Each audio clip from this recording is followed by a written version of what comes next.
Chris Gravel is one of the most successful volleyball coaches in the country at the Division II level, and this guy could coach anywhere he wanted to. He gets Division I calls, he gets offers, he stays here because he has a goal to bring a national championship to Hillsdale College. And of all of the really successful programs at Hillsdale, this one stands out. They made a Final Four run a couple of years ago, came back last year at the end and had a strong tournament run. Chris Gravel, I really appreciate you being here, man. Oh, thanks for having me. Let's talk about the Podkel-Veldier wedding. Morgan Podkel, of course, one of your best players a couple of years ago, dated Jared Veldier, who plays left tackle for the Oakland Raiders. Yep. They've dated for a long time, and I know they got married a couple of weeks ago. I understand it was the event of the year. Where did that happen? Grand Rapids? Yep, it happened up in Grand Rapids. It's kind of interesting because Jared and Morgan. I mean, I don't think of them as superstars. They're just another player wedding to me. But it was a very nice wedding. Everything went smooth. They looked so happy, and when you watch that, especially when I watch my players in particular, just a sense of pride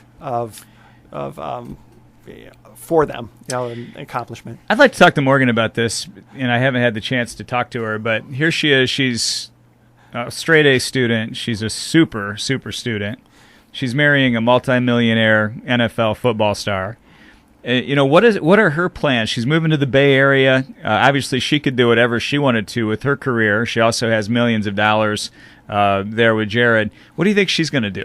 Well, actually, she's been working some with Jared's brother with their training center that they have up in Grand Rapids. Mm-hmm. So she's been doing a lot of the business end of that.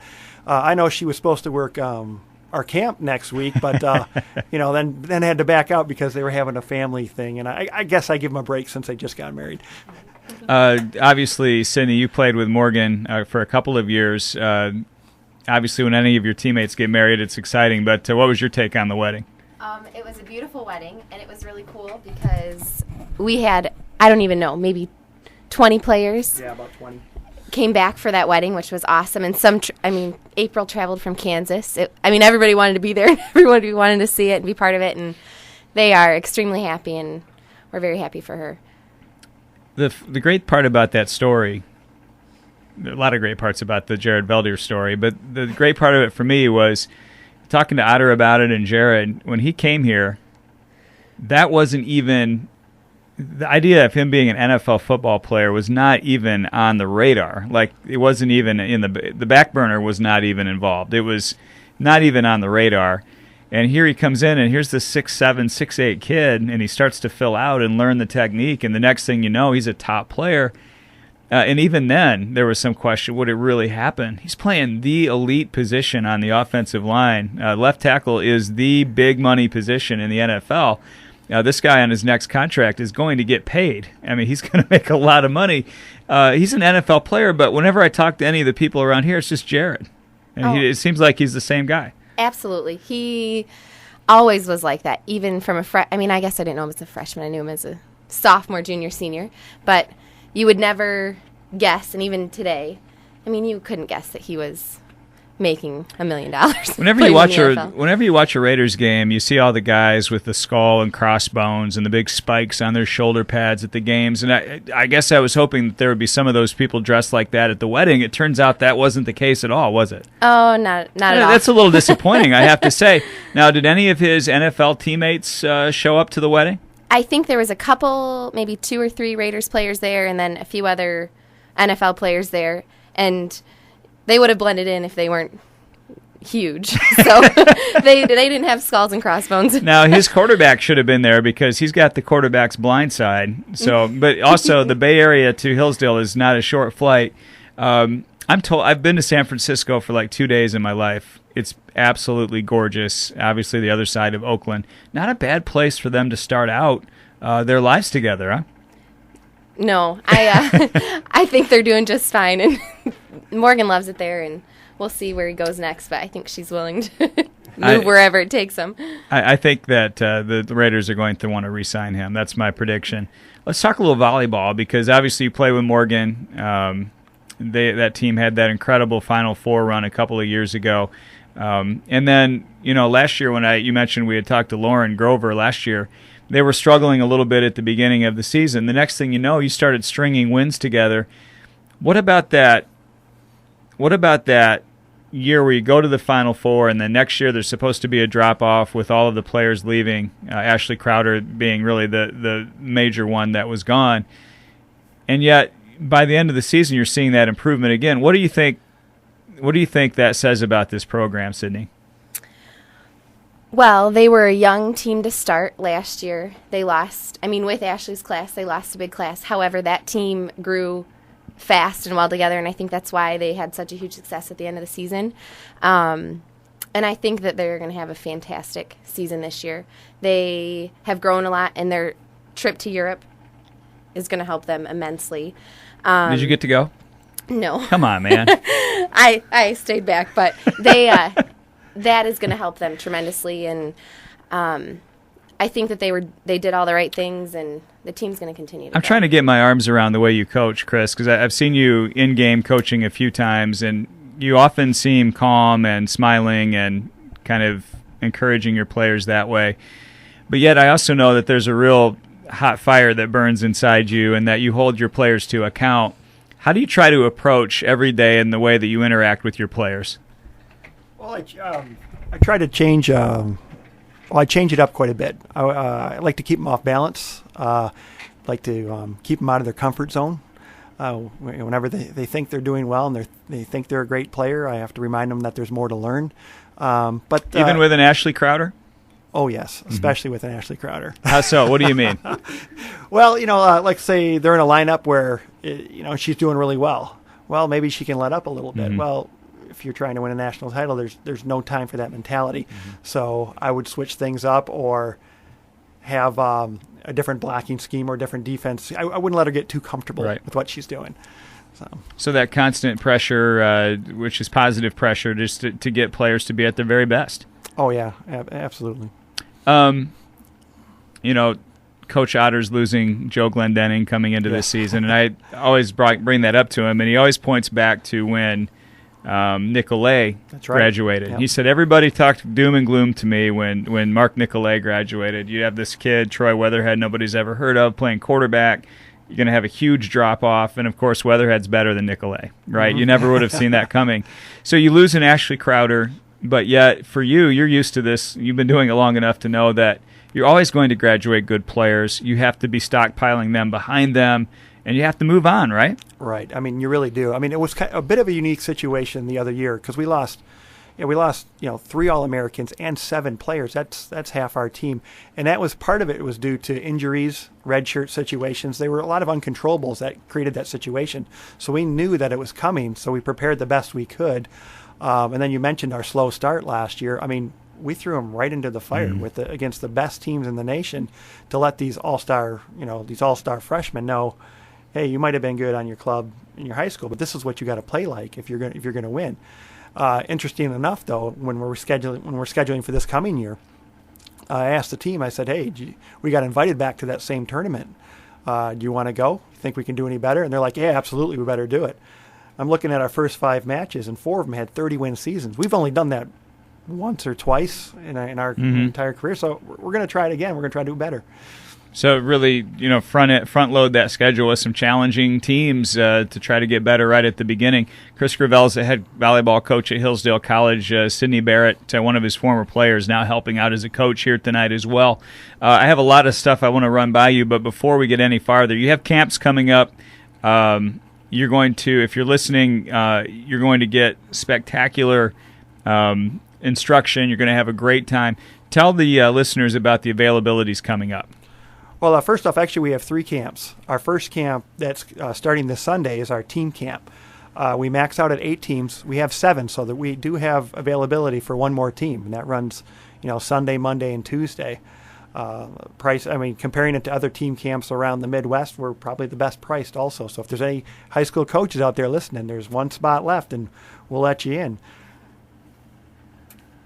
And then we have a youth multi-sport camp, which is for boys and girls, and that runs the 17th through the 19th. And that's going to be a chance for 4th through 8th grade, boys and girls again, to get a chance to explore all the different sports. We want to get them excited and interested in everything. So we're going to be doing volleyball, basketball, tennis, track, swimming every day, and then even some field games, wiffle ball, field hockey, capture the flag, all sorts of stuff. Cool. Really fun things for them. And we've got some really great coaches doing that too. The head women's tennis coach is going to help us with that, and one of the assistant track coaches. So we've got a good group of coaches, and we're excited about that camp as well. And I guess to give you a quick update on that third camp is our camp that we've been running for 18 years. Actually, that one's filled up. We're down one court this year because of the renovations over at the sports complex. But, we'll be back to full. Actually, we'll have more room next year. We can actually have even more kids next year.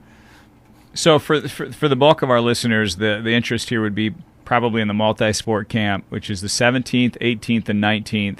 It's for kids, boys and girls, 4th through 8th grade.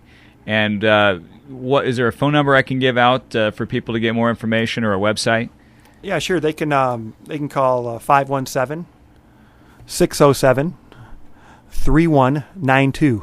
Okay. And that's Coach Stephanie Gravel's direct line.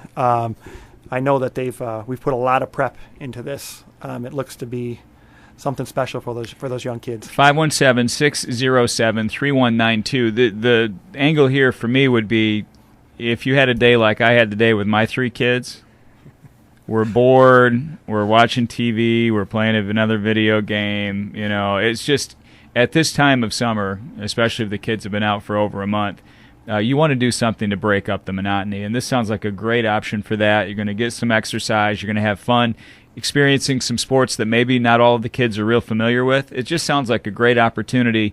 The 17th, 18th, and 19th for kids 4th through 8th grade, boys and girls, 517-607-3192. And we'll give that number again in a couple of minutes. We're talking to Chris Gravel and Sydney Barrett. You talk about your program now heading into your 18th year? Yeah, starting my 18th season. Wow.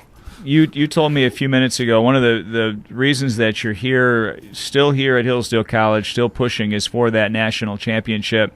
Some people might think that that's kind of a pie in the sky, unrealistic goal. But the fact is, you made it to that Final Four a couple of years ago. What do you think it would take to get to that final next level? You're at the Final Four. That means you're at the doorstep. To get back to that point and to push down that door, that final door, what do you think it would take? Well, I mean, we have to keep, you put yourself in a position as much as possible to increase the percentages. That's really what we're doing. We want to have a team that has the talent to win it on any given day, and the team that's the most consistent in the end is the one that's going to do it. The Final Four team could have done it, sure, absolutely. But I think you also need maybe just a little bit of luck going your way too. You have injuries. You have class loads. You have different turnovers, different situations that are uncontrollable that happen with families.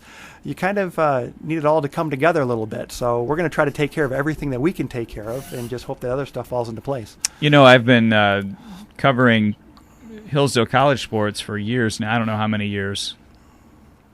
The playoff games that you had that year here were some of the most exciting things I've ever attended at the college, including all of the football and basketball games that I've ever attended. I mean, it was electric in there. Huge support from not just the student body, but from the whole community. You guys go out to California. Everybody's at their laptops watching the game on the computer. I mean, you guys really captured the imagination of the community, and that had to be really exciting for your kids. I tell you what, there was someone had texted a picture of all the people watching the game online, and I tell you what, most of the girls went to tears right there. They were just so thankful and appreciative of the support that we've had all year, and the continued support even after we lost that match. I mean, yeah, we made it to the Final Four, but we expected to win it, so it was absolutely heartbreaking, and that's the way we train. We never expect to lose. There was a kind of a tenor in Ashley Crowder's voice. I had a chance to interview her while you guys were out in California on the phone, and talked about the tournament coming up, and there was a tone in her voice that indicated to me that there was no way you were going to lose that tournament. I mean, she was 100% sure that you guys were going to win it. And isn't that really what you have to have in your players, that total belief that you can do it? Well, one of the examples that we give to the players when they're going out there as a hitter or as a team is we use the example of baseball. Your greatest baseball players batters hit 300. Well, that means they fail 70% of the time. But the only way they can do that is to expect 100% of the time. So they have to expect it 100% of the time. Now, back note to your interview with Ashley. Some people know this, some don't. Ashley she got really sick. Right. She spiked a fever. She was not at her best. She gave everything she had. But that's kind of a big hole to try to adjust around. We did a great job, and the players did step up. But what would have or could have been if our number one All-American was She was sick. She was sick, and also just the wear and tear on her body, her shoulders, everything. She was, I don't know what percentage she would have put herself at. Maybe now, candidly, she would say, she wouldn't have said before, but it wasn't close to 100. Looking forward to next season, obviously, was Emily Wolfert was a stud for you last year and some of the younger kids. Yeah, as a freshman, she was the one that came on the most in that class, did a really nice job. What are you looking for going forward this year? What do you think you have in the pipeline? Well, in the pipeline, this whole class, the whole freshman class and sophomore class, because a lot of the sophomores didn't play because of that big freshman class before, have grown a lot, and we have good leadership. We had a very intense spring with that full team, only losing one player with Lauren, and then taking that foreign tour. We've tried to fast-track this team to make this still young team a senior-like team. Mm-hmm. So that's the plan. We're just going to see how it came out. But, we still have people, like you mentioned Emily Wolfert. She started in the middle position, and we moved her to the outside. That's kind of a big change. Well, is she going to stay on the outside? Is she going to be on the right? Well, she moved back to the middle. With all the training that we've had and the development of the other players, we still don't know 100% because someone could develop, leaps and bounds in a month and take one spot where Emily might, lose a spot but gain another one in another spot. So, there's just so many unknowns, but a lot of exciting unknowns. Are there any names that maybe our listeners or fans of your team didn't see or hear about at all last year that might make a contribution this season? Well, it could almost be anybody. Right. On a given day, each one of the players, this is going to be probably one of my hardest years making lineups because they are so talented. It's just with the youth, the consistency still eludes us. Well, you hear that from a lot of coaches. The consistency eludes us. But it's true. Whoever has a good week in practice is probably going to step up. You could hear a GLIAC Player of the Week this year, and then they could be a non-starter for the next 2 weeks. That's how close this team is. When we have a first and second team, whenever I think one team's better, the other team wins. Mm-hmm. So it's frustrating but exciting. When you recruit a Haley Booms or an Emily Wolfert or an Ashley Crowder or a Lauren Grover and any of these blue chippers, obviously Lauren, and some of these other kids like Ashley Crowder may be flirting with Division I level volleyball and all the rest of it. What do you think your ace in the hole is now? The fact that you've had such success at Hillsdale College, is it the school, the academic side? Is it you and your wife and the family you've really built here, the stability in this program? What do you lean on during the recruiting of these top-notch players that you get? Well, for the recruiting, there's really a few areas that we really lean on. One, obviously the college and what the college stands for. Okay, we get that right fit. I talked to him about, you could play because most of our recruits have a lot of options, and a lot of those options are Division I, but they're not all Division I where they can make the NCAA tournament. And I kind of say that's the difference. You want to be the first team ever to win an NCAA tournament at a school, you have the chance to do that here if you choose us. I won't even promise you any playing time, but you're pretty good. And if you can play at these right. Schools, your chances are good. When we get them here, actually, I leave them to the team. I let them ask the players what's good and what's bad, what they like, what they don't like, what's hard, what's easy. And the team itself recruits those blue chippers. And it's funny because there's not a lot for me to do except in the end say, hey, you know right now, you want to be friends with these girls because they're going to be lifelong friends. And if you don't fit in, it's probably not the right place for you. So that's the way we go at it. I like how you put that. That's right on point. Sydney, I'm guessing you don't regret your decision to play here. Is that a fair statement? That's a fair statement. Now, did you consider other options, or was it Hillsdale all the way for you? No, I considered other options, and exactly what Coach said. You get on campus, you decide whether or not the school is going to be a good fit for you, and then he's not even necessarily around for some of that. He really gives you a chance to talk to the team and ask all those questions that maybe you don't feel comfortable asking him right away, or, figuring out, is this going to be the right place for me? And the team really sells the whole program. I mean, coach and staff sell the program as well because they have created such an amazing family feel. But you want to be friends with everybody that's there, and you just know if it's going to be a good fit or not. The team is tremendously successful. They're going to be playing. Hopefully, it'll be done. The gymnasium is underway. Obviously, it's going to be an exciting year of Hillsdale College volleyball. You mentioned the trip to Europe before I let you go, and we'll reset the camp one more time. How did that come to pass, and what did you guys do overseas? Well, anytime that you're going to lose a big class, I try to plan some kind of a trip which gives them a little bit more experience to fast track them, because I don't like rebuilding years. Mm-hmm. I like reloading and winning. Okay, and but there's a series of things that you have to do there.